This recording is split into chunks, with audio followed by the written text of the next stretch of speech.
Welcome back to my Colorado Mountain Garden and Homestead. And before I get started today, I just wanted to um, give a big shout out to Wyatt. I have a local page here that's private, and so it's just kind of local to the little towns and stuff like that, by me and over in Evergreen and stuff like that. And after I made the first video about the wildflower seeds, I had enough, so I decided to offer up some free seeds to kids that were willing to color or draw me a picture so I could feature that on that particular page, um, and send them some free wildflower seeds to start growing themselves. And Wyatt was the first one, so he gets extra special attention in this video. Um, if you are on that page, and no, it's not open up to the world, it's not a public page. Um, if you're a parent, grandparent, aunt, or uncle and have some kids, you can see the post there. It's not a video of what I'm offering and like the types of pictures that I want to see from the kids, which is basically anything that has to do about gardening, and it could be a bug. And on that page, Wyatt's picture is now the featured picture, but I will also post that on my public page, which I always link below these videos, which is my Colorado Mountain Garden and Homestead. So you can enjoy the pictures. The kids are just great. I think it's very important that you get them started younger so they know how to grow flowers, grow food, do whatever they want to do. But some of them are definitely gems in the rough. And I know as they grow, I will probably see some of the things they do. So I started these wildflower seeds approximately 2.5 days ago. Yesterday, there wasn't a single plant coming up, and these were in front of my window that is west facing with my marigolds. It wasn't under a grow light, but you can grow them under grow lights. It doesn't matter. And I'm going to pull these up, pull it in, so let it focus, and then try and turn it. So the little brown things that you see, that's just the seed pod, and it hasn't come off yet. Eventually, as those first leaves start opening, those will come off. And you can see it's kind of bumpy there. That's a bunch of seeds growing up. Each one of these cups has approximately a half a teaspoon. It's a little less than a half a teaspoon on top of them. Or not on top of them. The seeds, it's like a little less than a half a teaspoon. And it's a wildflower mix. This one happened to come from American Meadows, I believe it was. And it contains all different kinds. I recommend, if you're going to grow the wildflowers, just like I put in the other video that says if you've had problems in the past growing wildflowers, watch this video. Because this is what I do, and I don't try and get my seeds out too early. And I'm going to give you a very good example. Had I put these outside, well, they may not have sprouted yet, but we still have a few warmer days coming up. So let's say it was going to be fairly warm out, and this is representative of some seeds that you just sowed flat on the ground or even in a pot outside. Thursday night, our temperature low here where I live in Bailey is supposed to be 27. Friday, the high temp's supposed to be 30 and the low temp's supposed to be 23, and we're supposed to get some snow. They still haven't committed to any amount of snow yet, so It could be a dusting, which we got last night, or it could be 5 inches. You never know here. Saturday, right now, they're saying the high temperature in my area is going to be about 37 and the low is going to be 26. So if these were outside and I didn't provide them protection, a lot of these little seedlings would die.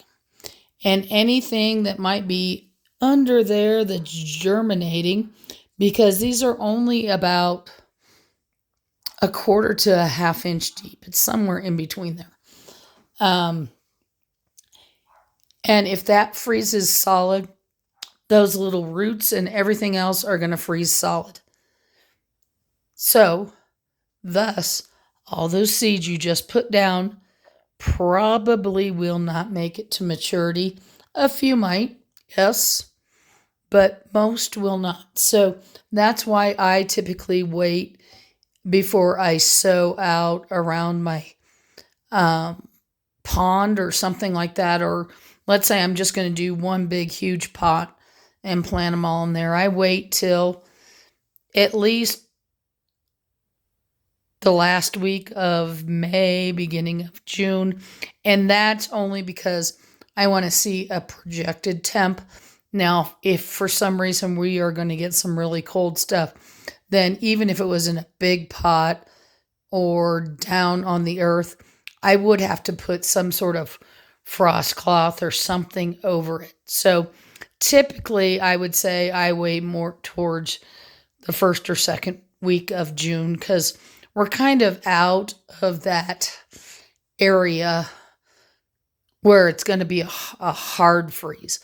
And so it's something I could deal with, even if I only threw a blanket over the top. I won't even say a blanket, a sheet or something, as long as they weren't really tall, because you don't want them to smash down.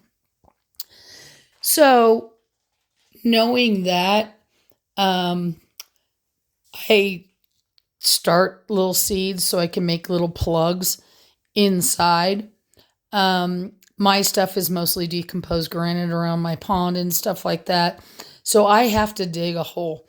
I don't have a lot of good soil. Some areas up here that are more meadow-like and things like that, they have better soil than me, but basically it's probably what they pulled out of the earth here when they built this house, and it looks like gravel.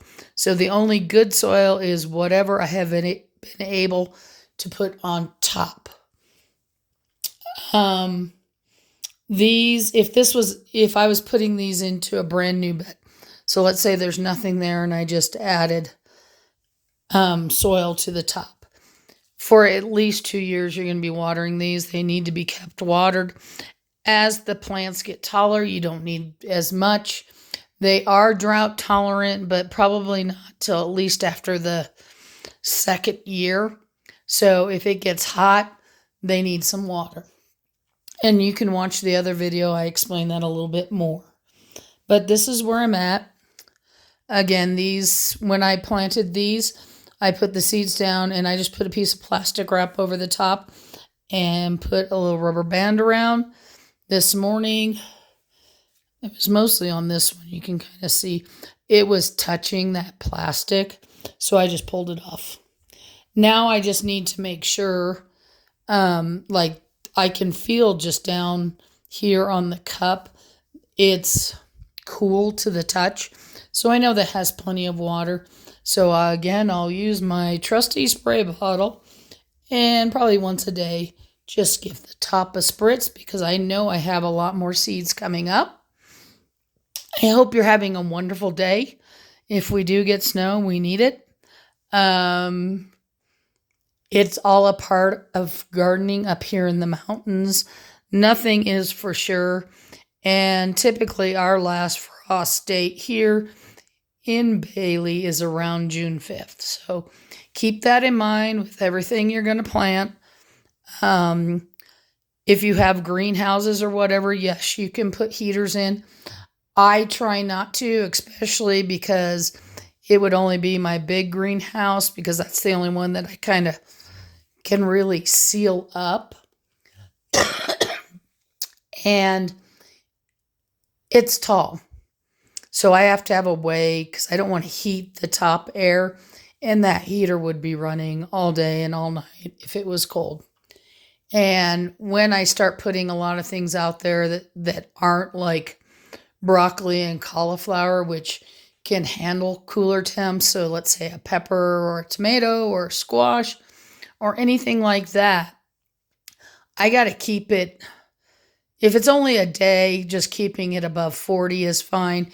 If it's going to be several days, you really want it at about 50. Otherwise, you're not helping your plants at all. Will they die? No.